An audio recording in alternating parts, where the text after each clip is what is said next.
Hey guys, it's Scott with Scotty B Cards, and in this video I have a really cool pickup that I want to share with you.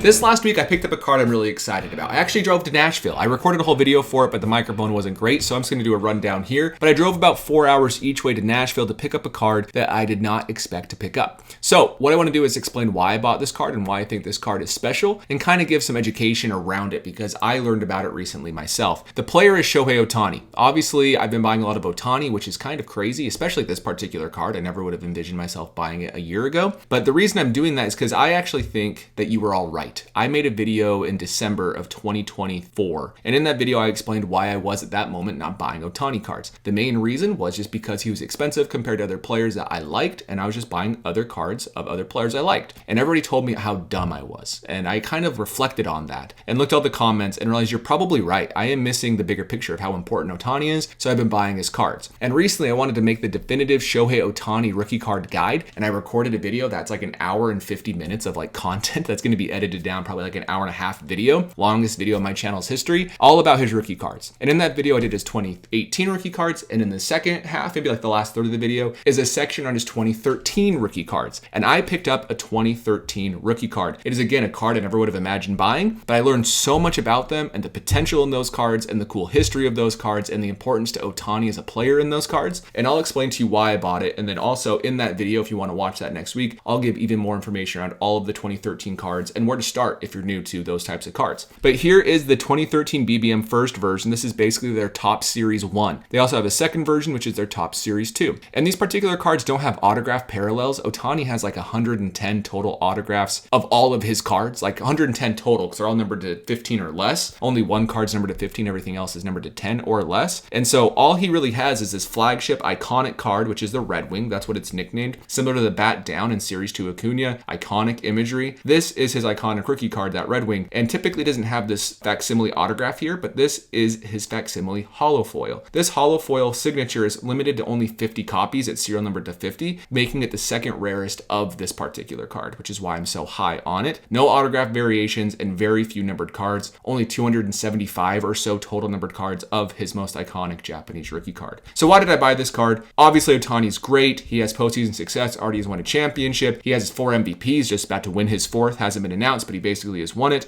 And he truly has more potential than really any player since like the 50s, with Mantle and Mays and Hank Aaron, to be remembered for a very long time. Obviously, there's other players I could mention. We have Ken Griffey Jr., we have Barry Bonds, we have Mike Trout, we have Aaron Judge. But Ohtani seems to be more sought after and more collected across other sports than any other player we've seen in a very long time. Multiple countries also want Ohtani, which is something new, even compared to someone like Barry Bonds. If we look at someone like Michael Jordan in the NBA, that's kind of him comping Ohtani to at this point. Very early to do. He has a lot of runway to be bad as he ages as well, but it kind of feels that way right now. He is doing things no one has ever done, which makes sense for Ohtani. So I do think for that reason, it's naive to think that his earliest true rookie cards, we can talk about rookie cards in a moment because I still view his 2018 rookie cards as true rookie cards as well, that I think it's naive to think that these cards won't have value for his 2013 cards. This is also the clear best 2013 card, which is awesome, and has few numbered variations, like I said, and this is the second lowest numbered card, which I already mentioned as well. So overall, here are the cards you can pull from the 2013 first version box. Here we have the Red Wing, and then we have these facsimile autographs. We have the silver foil, we have the gold foil numbered to 100, which is really cool, love that card. We have the hollow foil numbered to 50, which I just purchased, and we have the red foil out of 25. There's also this foil card with no facsimile autograph on there. I prefer these ones down here over this one. I think they're more visually appealing and they match more the Red Wing, which is iconic, but some people really like this green foil card if I numbered to 100. Either way, if you want to remove this card, we have 175 numbered cards of his iconic image. If you want to include it, 275 numbered cards. If you want to include the one of one that's a blue foil, which no one's ever seen, it's probably worth like $500 to $1,000 to $1 million. That card is a one of one, so maybe 276 total. So this is the card I purchased. I will note there's also promo cards that I will get into more in the Japanese rookie card video later this next week, but for all intents and purposes, these are the most important cards of Ohtani. Silver foil, as an example, is very valuable, very rare as well. It's just not numbered, so if you want one that's like more rare than the base base card, but not quite as rare as these ones. That's a good target. But I will note, this is going to blow your mind. Ohtani, for his most iconic Japanese rookie card, it already goes for about $3,000 to $4,000 in a PSA 10 right now. Only 754 total have ever been authenticated. Compare that to his English rookie cards like the Series 2 or even the Topps Chrome. Those are in the tens of thousands. So this card is truly rare and scarce. Obviously, they're expensive, which means there is demand, but I think that demand has a ton of room to go up over time, which is part of the reason why I bought this card. Yes, I want my cards to appreciate in value. Yes, that is a goal of mine. But at the same time, I love the history of this card. I love that it's part of Ohtani's true first playing days, and it's his best rookie of that era. Think of like the Bowman Chrome autographs of this era in 2018 forward. It's kind of what this card is for Japanese collectors, which is why I'm so excited about it. I will note, you can see right here the gold facsimile autograph. Only 20 have been graded of the 100. The hollow, only 8 have been graded. The red, only 5 have been graded. So those are already showing how rare they are, and a lot of them probably lost to time because Ohtani was a big deal when he was drafted in 2013, but nowhere to the extent he is now. And those cards are kind of like flagship cards from 2013 of our era. They were opened by kids. People didn't really take them serious. And so we're seeing a lot of these cards just weren't in great condition or just never showed up, which is pretty cool to see as well. So people will always say, well, okay, it's a good theory that Ohtani's first card should have value, but what about Ichiro? His cards aren't worth a ton. That's actually not quite true. His cards are worth a lot, especially compared to his flagship cards from Topps Chrome. So here's Ichiro's Topps Chrome PSA 10 here. It sold for $1,256. 3-4 days later, we can see his BBM card. This is his BBM, which is Baseball Magazine, again, the Japanese equivalent of Topps Baseball Magazine. This is the Blue Wave. This one went for $2,300. And yes, they are more rare, which helps with low pop counts, but it's not quite as big of a spread as you would think. Here's Ichiro's Topps Chrome PSA 10 count and total graded, about 2,000 total graded and only 363 PSA 10s. If you look at that Blue Wave, about 1,300 graded and about 130 PSA 10s. So they are more rare, but if there wasn't a demand for them, even if those supply is lower, why would it go for more? But there is a demand. And that's the thing. These Ichiro cards are worth a lot. And one big advantage that the Topps cards have in 2001 is they have parallels. Can you imagine if Ichiro had a hollow foil out of 50 from 1993 BBM? They didn't, just because it didn't exist in Topps or in Japanese cards as well. But if it did, those cards would go for a fortune. In my opinion, and I would just say probably more than some of the Topps equivalents as well, as we have the gold refractors out of 50 in Bowman Chrome, as we have the retro fractors, as we have the autographs and memorabilia cards. This is basically it. And because I do think they would go for a ton, I kind of view that as similar to Ohtani. The crazy thing is Ichiro from 1993, he has what, 1,300 total graded? Ohtani, Shohei Ohtani, the best baseball player we've seen in a long time, has less than 800 total graded of his best card, just to kind of give you some perspective on the potential of these cards. So with that being said, I like to ask people for their opinions because I think I have good ideas, but I'm not always right. Look at me not buying any Ohtani cards until 2025, until you all told me I was wrong and you guys were right, and that's great. But I asked my audience, do any of you own Japanese rookie cards? And almost 90% said no. So take the rest of these polls with a little bit of negativity because those individuals voting on it, they don't have them. They don't understand them. And that's great. That's kind of what I wanted to see. The first question I asked is, what is Ohtani's true rookie card year? 79% said 2018, which I think is interesting because 2013 came first. I am not in the camp that his 2013 is significantly better than 2018 or 2018 is significantly better than 2013. I think they both can be true rookie cards in a vacuum compared to each other. One for his earliest cards and one for his MLB cards. I think that's where it stands, and we'll talk about that in a moment. But I said, would you buy a Japanese rookie card? And 60% said yes. This shows a ton of potential in these cards to grow because people are willing to do it. I think the biggest issue is that they just don't know where to start or what to look at. And I'm going to release that video again, talking, most of it's about his 2018 cards. Probably a third of that hour-and-a-half long video, though, is going to be about the Japanese cards to help people understand what are the sets, what are the sought-after cards, how does it all work? And hopefully that video can help people understand that better. And just to reemphasize, I've always been curious about these cards, but doing that research is what made me realize, like, man, these are really cool. And that's why I pulled the trigger. But I asked my audience, do you think the market could support both 2013 and 2018 rookie cards? And 72% said yes. Ohtani has probably the biggest baseball card market out there. I agree, both years can totally be supported as we move forward. And then I said, do you think both years, 2013 and 2018, could be considered rookie cards at the same time? 64% said yes. Still a good majority, and I agree with them. I think they absolutely both can. Just like we see with Bowman first cards, the other Juan Soto, his Bowman Chrome first autograph is in 2016. His rookie cards are in 2018. Why can't that be the same thing for the Japanese players? players. They don't have a Bowman first card. They don't have the Bowman prospect cards. They just have rookie cards because they weren't prospects. So why can't these cards fill that gap? And that's kind of where I see them filling that gap and why I'm so high on all of them, not just for Ohtani, but you could even argue Roki Sasaki, Yamamoto. I haven't bought any. I'm probably not going to, but if they become Hall of Famers, I see no reason why those cards couldn't be sought after as well. So I did ask my audience as well, are Ohtani's Japanese rookie cards undervalued? 43% said yes, 34% said they didn't know because they don't know enough, which I think is a big education issue, which makes sense, and 23% said no. So I do think it's a good sign as well that a lot of people do view these as having potential. So my final thoughts on these cards, yes, I like it. I view them as rookie cards, and like I mentioned, maybe more comparable to first Bowmans, and that's totally fine. We see the biggest baseball market is first Bowmans. I don't think these cards are going to pass as rookie cards, but I think they could definitely appreciate from where they are now. Ohtani was a professional baseball player when these cards came out, and I viewed them as professional baseball card rookies, so I don't think they're just a novelty. I think that they're real, and I think that they're really cool, and I respect what BBM and the Japanese culture has done for these cards. I do view his 2010 rookie cards as rookies as well, and I'm not going to change that opinion, but I think part of the uniqueness of Ohtani is he is so unique. Why can't he be unique with his rookie cards? Why can't his Japanese rookie cards have value and be chased? And I think that's going to change. How can we ignore part of the first 5 years of Ohtani's career, right? That's my thought process. And I will say, as I did the research, I think BBM did a really good job with the 2013 product, and I do want more of those cards. It's just a money issue as I just bought this one. So we'll see if and when that happens. But I think there's room to grow on these just like English has grown.